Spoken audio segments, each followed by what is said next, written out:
जय गुरुदेव।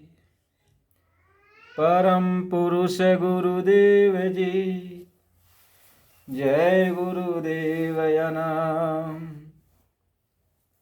अलख अगम के पार में स्वामी तुम्हें प्रणाम। सतयुग से आज लो महिमा तेरु नाम। विविधि भांति गाये सभी रवि के सौ क्या राम। दाता सबके कही सदा रहें गुरुदेव। तिनको लाख प्रणाम है सतगुरु जय गुरुदेव। कोटि कोटि करु वंदना अरब खरब प्रणाम। चरण कमल बिसरो नहीं जय गुरुदेव नाम। मोहि लागी लगन गुरु चरणन की। मोहि लागी लगन गुरु चरणन की। गुरु चरणन की, गुरु चरणन की। मोहि लागे लगन गुरु चरणन की। भव सागर में नीर अपारो। भव सागर में नीर अपारो।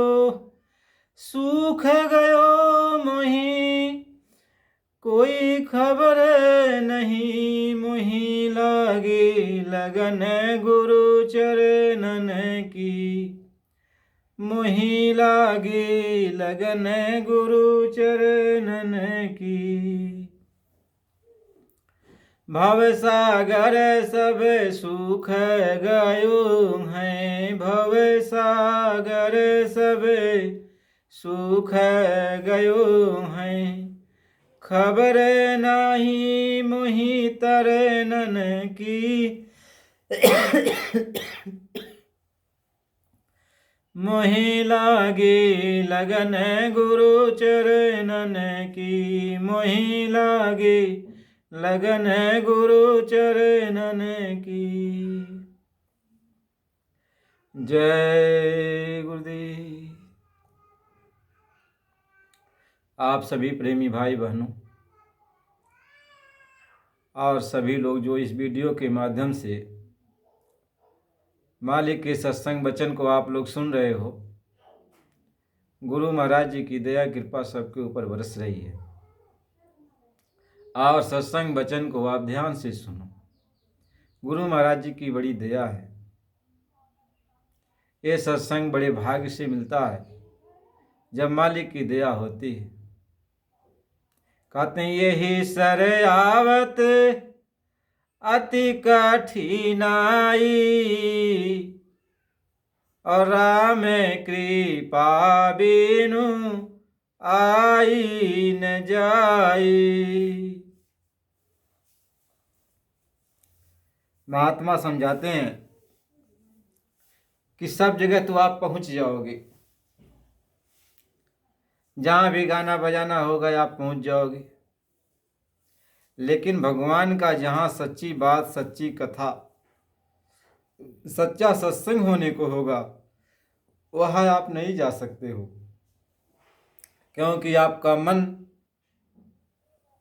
आपका साथ नहीं देगा। आपकी बुद्धि आपका साथ नहीं देगी। आपका चित्त चंचल हो जाएगा। और जहाँ गाना बजाना होगा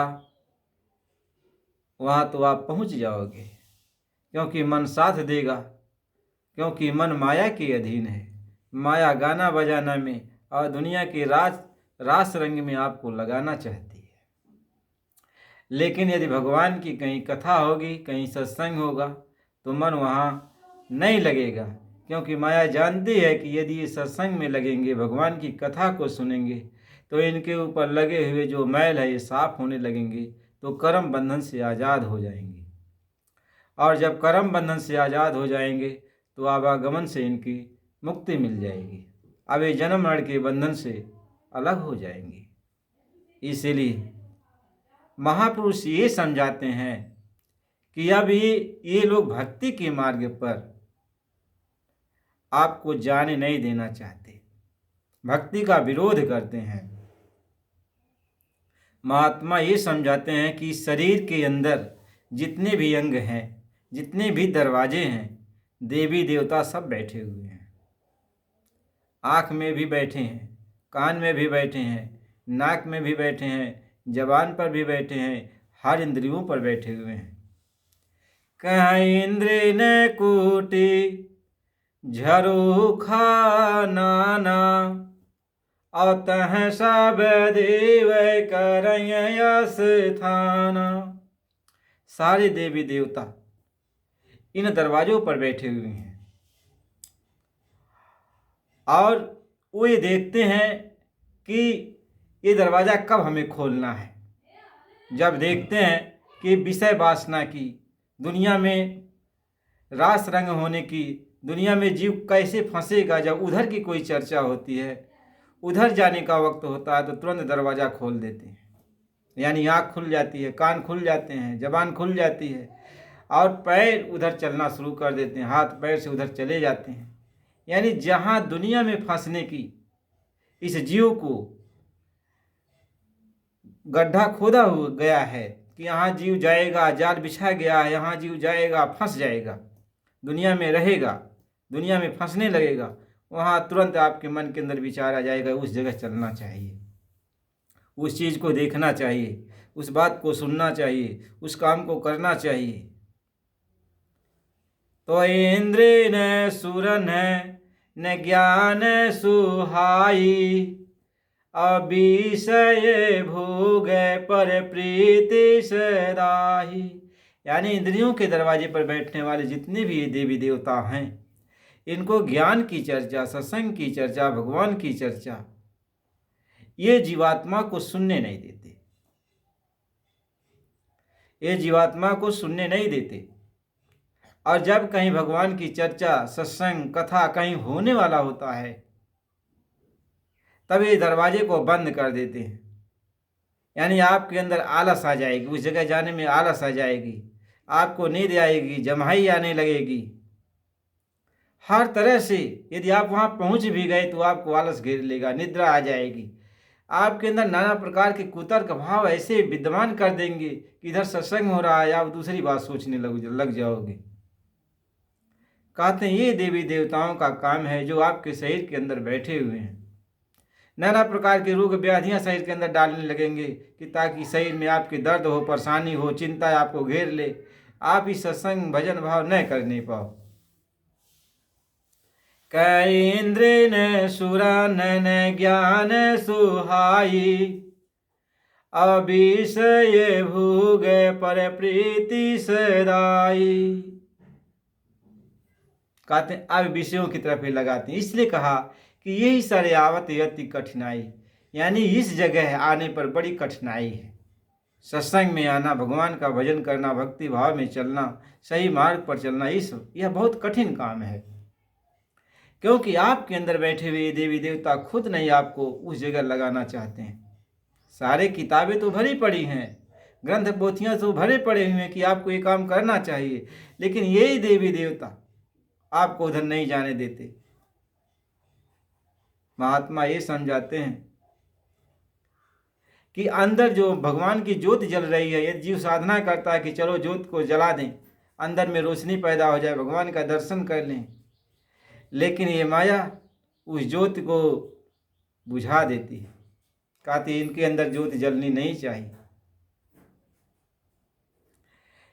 रिद्धि सिद्धि प्रेरई बहु भाई, अबुद्धि लोभ दिखावन आई।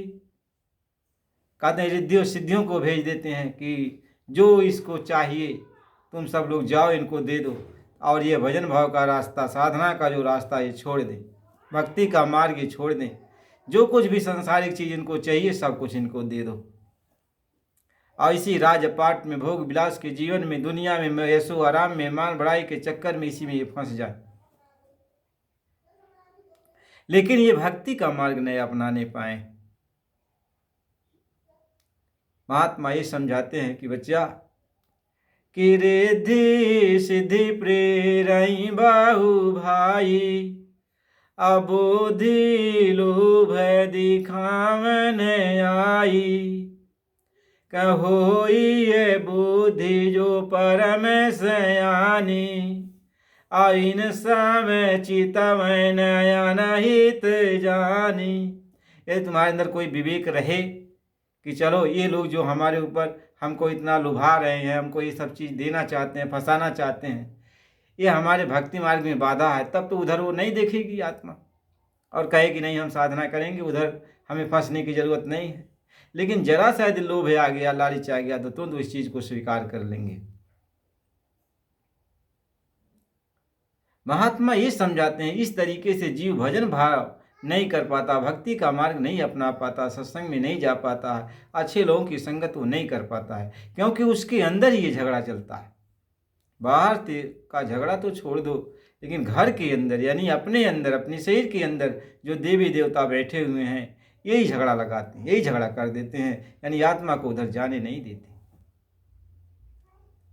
आत्मा को उधर जाने नहीं देते। महात्मा ये समझाते हैं कि कलबल छल कर जाई समीपा, आंचल बात बुझावई दीपा। यदि कोई साधना भी करता, भक्ति भाव भजन भी करता, मान लीजिए उसकी साधना कुछ आगे बढ़ रही है तो माया नाना प्रकार का रूप बना करके उसके सामने मोहनी रूप बनाकर नाचती है, गाती है और सारी चीज़ उसके साथ करना चाहती है। और यदि यह साधक आँख खोल दिया और उसके सामने देख लिया तो वह उसका मुरीद बन जाता है और साधना वहीं छूट जाता है, यानी सारे ज्ञान का दीपक बुझ जाता है। महात्मा ये समझाते हैं, इस तरीके से बहुत सारे लोग साधना के मार्ग पर चले, भक्ति के मार्ग पर चले, लेकिन सब रास्ते में गिर गए। कह माया की लहर सन सारे सब मगन है, और माया ने कहा संसार सोगी। माया की लहर में सारी दुनिया बह रही है और माया ने सारी दुनिया को अपनी लहर में सुला दिया, और सुर नर मुनि सब उलटी गई के, और छोड़ी बाये राग फिर भाई भोगी। कहते सुर नर मुनि देवी देवता ये सारे लोगों को जो भी घर बार छोड़ करके भगवान का भजन करने के लिए निकल गए घर में, उनको भी माया ने ठग लिया और फिर वापिस उनको भोगी बना दिया, जोगी से भोगी बना दिया। महात्मा ये समझाते हैं, कह माया ठगनी जग ठगाई, कहे ठगा न कोई। कहते हैं पूरा दुनिया ठग, एक थोड़ी है कि एक आध को के ठग ली, संसार के सबके ठग लेने। कह राम न चावत सब ही गोसाई, और नर नाचत मर कट की नाई। कहीं इस तरीके से ये माया यानी भगवान की ये माया है, और भगवान ने माया को हुक्म दिया, और माया इन सबको, हम सबको, जितने भी जीव जंतु हैं सबको अपने बस में करके नचा रही है। बंदर की तरह हम लोग नाच रहे हैं। माया जैसा जैसा चाहती है हम लोग वैसे वैसे नाचते हैं, वही वही काम करते हैं। महात्मा ये समझाते हैं कि सब लोग यही काम करते माया के अधीन। इसलिए महात्मा लिखते हैं कि परबस जीव स्वबस भागवंता, और जीव अनेक एक श्रीकंता। यानी जीव परबस है, मन माया के अधीन है, काल के अधीन है। अब ये लोग जैसा चाहते हैं जीव वही काम कर पाता है, और भगवान ईश्वर जो है स्वयं बस है, वो अपनी बस में है, उनके ऊपर किसी का हुक्म नहीं। वो जो चाहते वो करते हैं, लेकिन जीव जो चाहता वो नहीं करता। जीव को वही करना पड़ता है जो भगवान वो माया, वो मन जो चाहते हैं वही जीव करता है। इसलिए इसको जीव कहा गया कि ये अपने बस का, अपने मुताबिक ये काम नहीं कर सकता। कैसे कोई कहे हम भक्ति करेंगे तो हम भक्ति नहीं कर सकते, क्योंकि अंदर में भगवान नहीं चाहता है, अंदर में माया नहीं चाहती है, देवी देवता नहीं चाहते हैं, तो कोई न कोई बाधा डालते कहेंगे तो तुम्हें स्वतंत्रता का अधिकार है, तुम स्वतंत्र हो, कुछ भी कर सकते हो। लेकिन अगली क्षण आप भजन करने के लिए जाओगे, भक्ति करने के लिए जाओगे तो यही बाधा डालेंगे। दुनिया की पुरानी पुरानी बातें याद आएंगी, दुनिया की हर बातें याद आने लगेंगी, हर चीज़ आप सोचने लगोगे। इसलिए महात्मा ये समझाते हैं कि ये दो धारी तलवार है, इधर भी और उधर भी, दोनों तरफ से आपका ही नुकसान होने वाला है। ईश्वर की भक्ति करोगे तब भी भजन नहीं कर पाओगे, माया की भक्ति करोगे तब भी भजन नहीं कर पाओगे। दोनों तरफ से आप बच नहीं सकते, ये दो धार तलवार है। इसलिए गुरु महाराज जी समझाते हैं, महापुरुष समझाते हैं कि ऐ बच्चा, न ईश्वर तुमको पार होने देंगे और न माया तुमको पार होने देगी। तुम दोनों तरफ से इसी में गिरोगे, आने जाने में, आवागमन में, बस आने जाने का सिलसिला लगा रहेगा। इसलिए जब वो कुल मालिक आता है, जो सबका मालिक है, ईश्वर ब्रह्म पार ब्रह्म महाकार सबका मालिक है, सारी आत्माओं का जो पिता है, वो जब आता है तब वो जीव को ले जा पाता है। नहीं तो जीव के अपने बस का नहीं है कि जीव अकेले अपने बस साधना करके भक्ति भजन करके चला जाए। यह जीव अपने बस से नहीं जा सकता। इसीलिए समझदार जीव गुरु भक्ति में लग जाता है। जब जान जाता है कि कुल मालिक आया हुआ है तो उनकी भक्ति में लग जाता है। महात्मा ये समझाते हैं। इसलिए जब वो मालिक आते हैं तो वो सत्संग सुनाते हैं। अब वो सत्संग जारी करते हैं, लेकिन अब सत्संग में भी ये ईश्वर और माया जीव को जाने नहीं देते। कहते हैं सत्संग में जाना चाहिए, संतों का साथ करना चाहिए, उपदेश भी देते हैं, लेकिन जब आप जाने लगोगे तो जाने भी नहीं देंगे। एक न एक बाधाएं। कैसे कोई घर में बैठ करके कोई न कोई जुक्ति लगाता रहता है और लोगों को भेजता रहता है, देखो हमसे वो पूछेंगे तो हम कह देंगे काम कर डालो, लेकिन तुम्हें ये कहता हूँ ये काम वो करने नहीं पाए। तो एक से तो कहते हैं कि तुम काम करो, मैं अपना सहारा दूंगा, और दूसरे से कहते हैं काम करने मत देना। इसलिए भगवान राम या भगवान कृष्ण या कोई भी भगवान आया तो भगवान सब उपदेश तो दिए, कहें कि मेरी भक्ति करो, भजन करो, मालिक का बल है, लेकिन दूसरी तरफ वो माया को आदेश दे दिए कि ये मेरी तरफ आने न पाए। एक तरफ तो ज्ञान दीक्षा दे करके एक आते हैं कि भगवान से मिलना तुम्हारा धर्म कर्म है, अपने आत्मा को जगाना तुम्हारा सच्चा धर्म है, लेकिन दूसरी तरफ माया को हुक्म दे दिए हैं कि तुम ऐसा कोई काम करना कि ये हमारी तरफ न आने पाए। तो माया को पूरा अधिकार मिल गया है, तो इधर हमको भजन नहीं करने देते हैं। कैसे कोई जीव भजन करेगा, कैसे कोई अपने घर जाएगा? इसलिए अपने घर वही जाएगा कि जिसको गुरु ले चलेंगे, गुरु स्वयं जिसको ले चलेंगे वही जाएगा। इसलिए महात्मा समझाते हैं कि गुरु को अपना लो। पहली बात ये है, अपने घर जाना चाहते हो तो साधन भजन से नहीं जा पाओगे। साधन भजन तो है मार्ग जाने का, वही एक रास्ता आने का, एक रास्ता जाने का है, लेकिन उस रास्ते पर आप तब तक नहीं चल पाओगे जब तक गुरु नहीं ले चलेंगे। इसलिए गुरु को साथ लेकर तब उस रास्ते पर चलो। इसलिए आपको गुरु भक्ति करने की जरूरत है, गुरु से प्यार मोहब्बत करने की जरूरत है, गुरु के साथ चलने की जरूरत है, गुरु का इश्क अपने अंदर लाने की जरूरत है, यानी गुरु को अपना बनाने की जरूरत है। गुरु से इतना मोह करो, इतना प्रेम करो कि गुरु के बिना तुम रह न पाओ।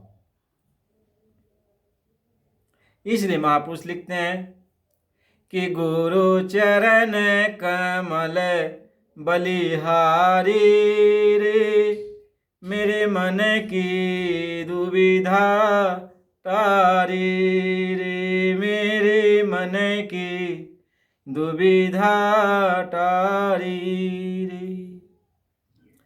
पत्थर में भी प्राण पुगाते, पत्थर में भी प्राण पुगाते, जड़ को चेतनवंत बनाते। मानुष जन्म सुधारी रे, गुरु चरण कमल बलिहारी। कह जुग जुगति गुरु देई बताई, तो परमानंद शांति मन आई। परमानंद शांति मन आई, गुरु चरण कमल बलिहारी। कहते गुरु यदि अपनी तरफ से हम लोगों के ऊपर दया कर दे, हम लोगों को रास्ता बता दें और साथ में ले चलने की वो बात करें, तभी ये जीवात्मा अपने घर जा सकती है। नहीं तो लाख कोई जतन करे, लाख कोई उपाय करे, कोई नहीं जा सकता है।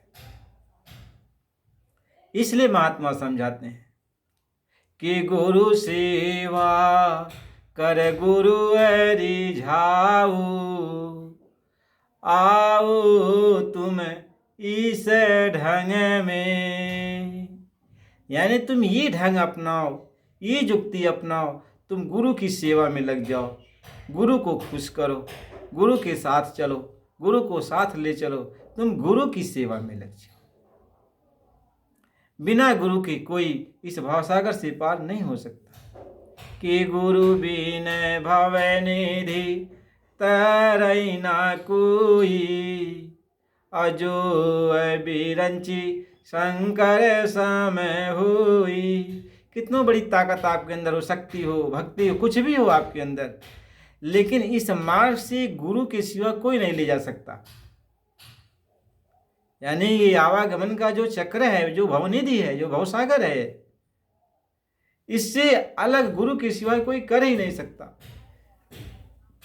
इसलिए महात्मा ये समझाते कि हम जितने भी पूजा पाठ भक्ति करते हैं, जो कुछ भी करते हैं, इन सब का फल एक ही है कि गुरु के प्रति तुम्हारी निष्ठा हो जाए, गुरु के प्रति भाव भक्ति जाग जाए, गुरु की सेवा में तुम लग जाओ, गुरु के प्रति अटूट श्रद्धा हो जाए कि हमारा गुरु के सिवाय कोई नहीं है, न इस जगत में न उस जगत में, गुरु के बिना हमारा कोई नहीं है। इसलिए वो गुरु की भक्ति में लग जाता है। कह सब कर फल खगनायक येहा, और करिए राम पद पंकज नेहा। कह सब का फल, यानी सब जो भी काम आप अच्छा करते हो, सबका पुण्य का फल यही है कि हमारा हमको गुरु मिल जाए और गुरु के प्रति हमारी सच्ची निष्ठा, सच्चा प्रेम, सच्ची भक्ति जाग जाए, क्योंकि बिना गुरु के कुछ होने वाला नहीं है। इसलिए गुरु महाराज जी बराबर समझाते हैं कि ये बच्चा, तुम्हें गुरु भक्ति में लगना चाहिए। और गुरु भक्ति क्या है? गुरु भक्ति ये है कि तुम्हारा गुरु से इश्क हो जाए, प्रेम हो जाए, बस यही भक्ति है।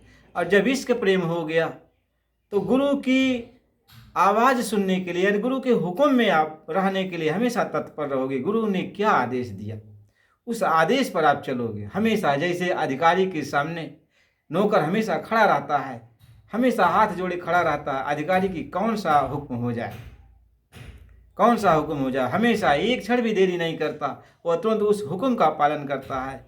इस तरीके से तब वह गुरुमुख हो जाता है, यानी गुरु की तब हमेशा ध्यान लगाता है कि हमारे गुरु का कौन सा हुक्म हो गया, हम तत्काल उसको करेंगे। इसी को भगवान जो है रामचरितमानस में ये बात लिखते हैं गोस्वामी जी कि रामचरितमानस में ये लिख कर उन्होंने ये दर्शा दिया कि हनुमान जी यही कहते हैं कि राम काज कीन्हे बिना मोहि कहाँ विश्राम। यानी प्रभु का जो काम है, प्रभु के मुख से जो आवाज़ निकले, उस काम को हम करेंगे तभी विश्राम, बिना काम पूरा किए हमें कोई विश्राम नहीं। यानी हर वक्त ये शिष्य अपने गुरु के हुक्म में, उनके जी हजूरी में, उनके हुक्म का पालन करने में हमेशा तत्पर रहता है कि हमारे गुरु का कौन सा हुक्म हो जाए। इतना जैसे चकोर चंद्रमा को निहारता है, ऐसे वो गुरु को निहारते रहते हैं, देखते रहते हैं कि हमारे गुरु की क्या मौज हो रही है हमारे ऊपर, क्या दया फरमाना चाहते हैं, क्या दया करेंगे, कौन सी दया कर देंगे, कौन सा हुक्म अगला क्षण दे देंगे। हर पल कह पल पल करे और बंदगी गुरु की,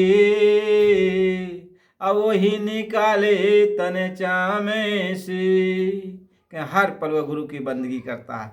यानी बंदगी का मतलब यह था कोई डर की बात नहीं, बंदगी का मतलब उतना प्यार होता है कि हर पल वो निहारता है अपने गुरु को, यही बंदगी है।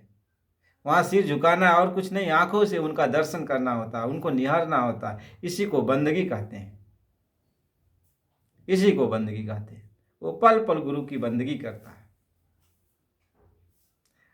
क्योंकि गुरु ही ले चलेंगे। अब महात्मा की एक बहुत बड़ी मिसाल यह है उनकी कि जैसे जैसे शिष्य गुरु को निहारता जाता है तो गुरु के अंदर की जो ताकत है वह शिष्य के अंदर आने लगती है, और जब ताकत पूरी आ जाती है तो गुरु में शिष्य विलीन हो जाता है और शिष्य के अंदर गुरु समा जाता है, यानी दोनों एक हो जाते हैं। इस तरीके से गुरु जब अपने में मिला लेते हैं, अपने जैसा बना लेते हैं, कहें कि हरिजन ऐसा चाहिए जैसा हरि हो। अब जो हरि जैसा वो हरिजन बन जाता है, वो मालिक का भक्त, मालिक का रूप बन जाता है। और जब मालिक का इतना पावर हो गया, जब मालिक ही उसके अंदर समा गए, मालिक का रूप बन गया, तो फिर कौन रास्ता उसका रोकेगा। अब गुरु में मिल गया कि मैं मिल जाए पाई पिया अपना तब मेरी पीर बुझा। मेरी दर्द वहाँ खत्म हो गई जब मेरा पिया मुझ में समा गया और मैं पिया में समा गई। अब दर्द खत्म हो गया। गुरु महाराज जी यही समझाते हैं। इस तरीके से जब शिष्य हो जाता है तो अपने घर निकल जाता है, कोई रोक टोक नहीं। अब एक पल में अपने घर जाता है और दूसरे पल में वहां से यहाँ चला जाता है। छिन में जानता है, छिन में आता है, छिन में जाता है, छिन में आता है। लेकिन ये काम कैसे हुआ? जब गुरु की मेहर हो गई, यानी गुरु अपना रूप प्रदान कर दिया, अपनी ताकत दे दिया, अपने आप अपने जैसा बना लिया। तो गुरु महाराज जी ये समझाते हैं। तो सत्संग है, सत्संग ऐसा नहीं है सत्संग हो रहा तो सब कोई चले आएंगे और सब कोई सुन लेंगे। सत्संग यही सर्यावत अति कठिनाई, यहाँ आने में बड़ी कठिनाई है। और जब कोई आ भी जाए तो उसको सुनने में बड़ी कठिनाई है। ये सब कृपा तभी होगा, जीव तभी सत्संग सुन पाएगा, सत्संग में आ पाएगा, सत्संग की रानी गानी अपना पाएगा, जब वो कुल मालिक यानी गुरु खुद चाहेगा। बस ये गुरु के ऊपर है। महात्मा ये समझाते हैं अब गुरु की कृपा हो जाए। कहे जिन पर मेहर दया सत गुरु की, और तीन कुदार सान दाई। कहते जिनके ऊपर उनकी मेहर कृपा दया हो जाए, तीन को दर्शन दे देते हैं, सत्संग सुना देते हैं, अपने जैसा बना देते हैं और अपने धाम पहुंचा देते हैं। बस गुरु महाराज जी ये कहते हैं।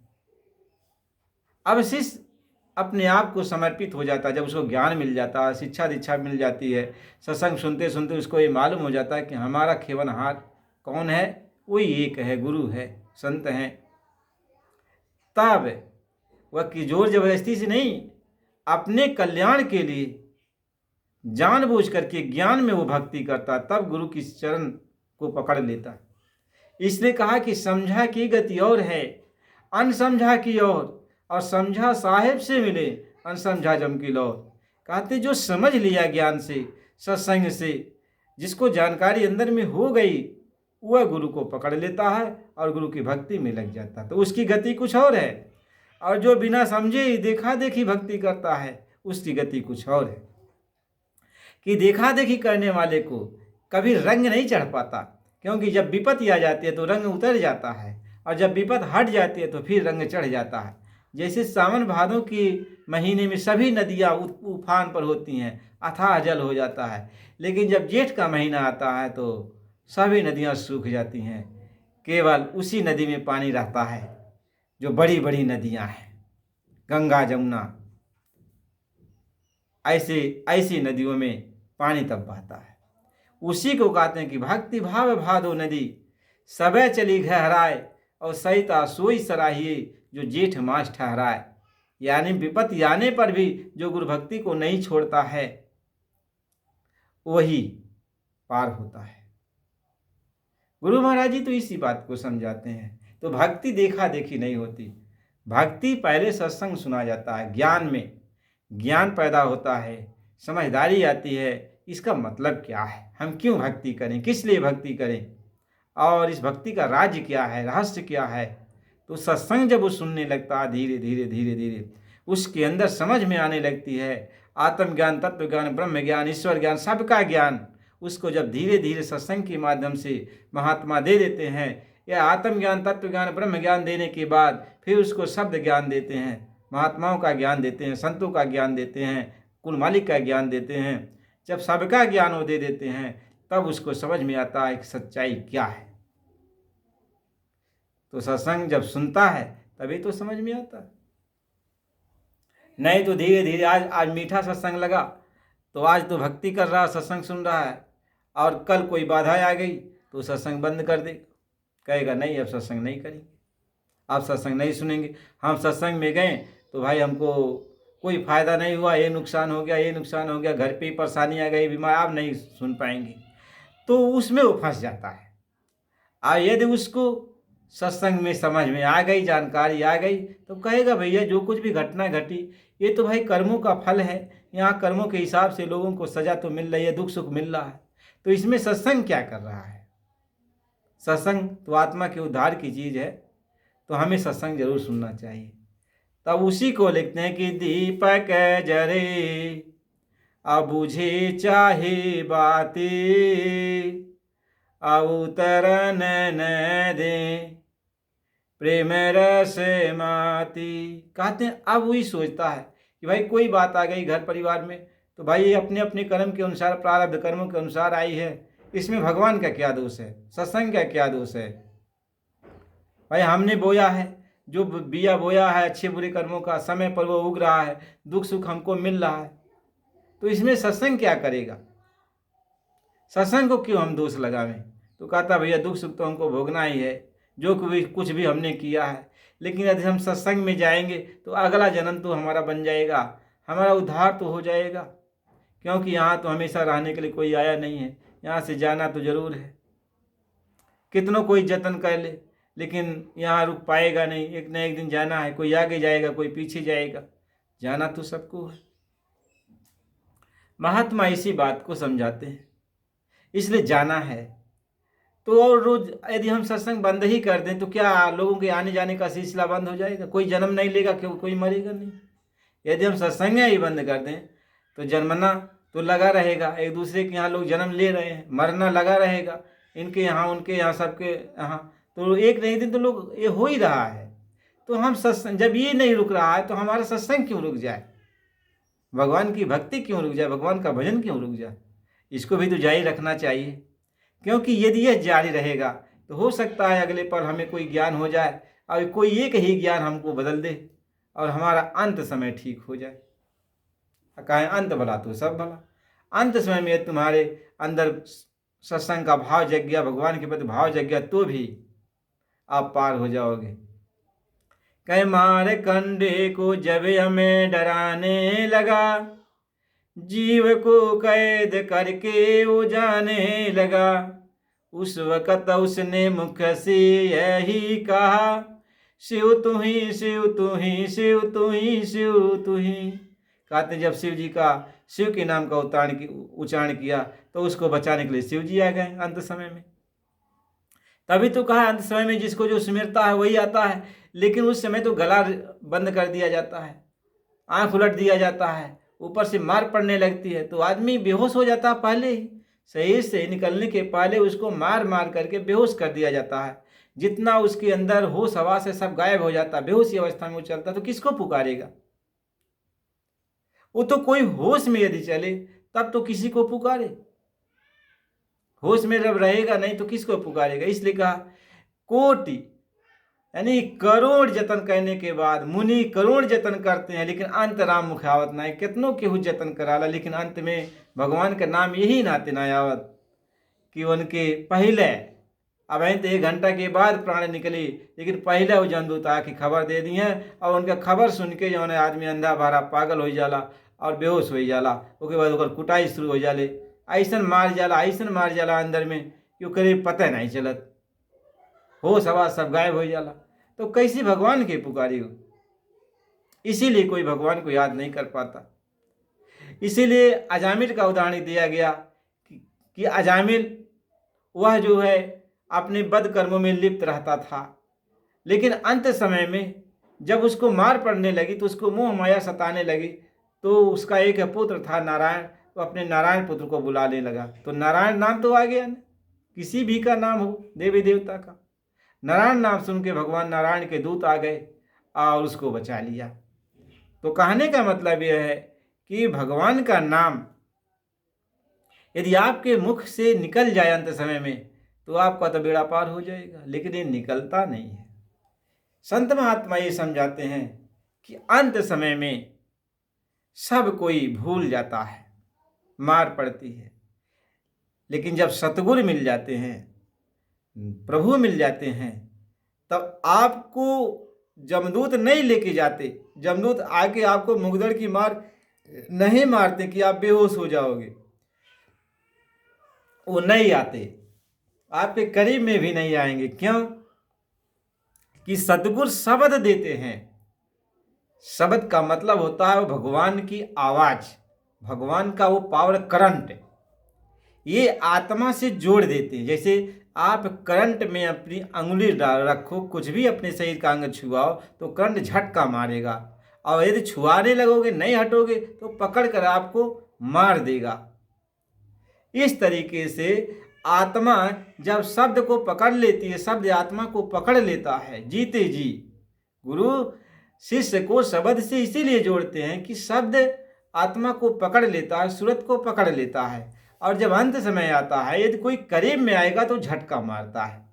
यानी जमदूत लोग बहुत दूर भाग जाते हैं, उस शब्द में इतनी बड़ी पावर होती है, ताकत होती है। तो आत्मा के करीब कोई नहीं आता, आत्मा के करीब कोई नहीं आता कि आत्मा को मारे पीटे या और कुछ काम करे।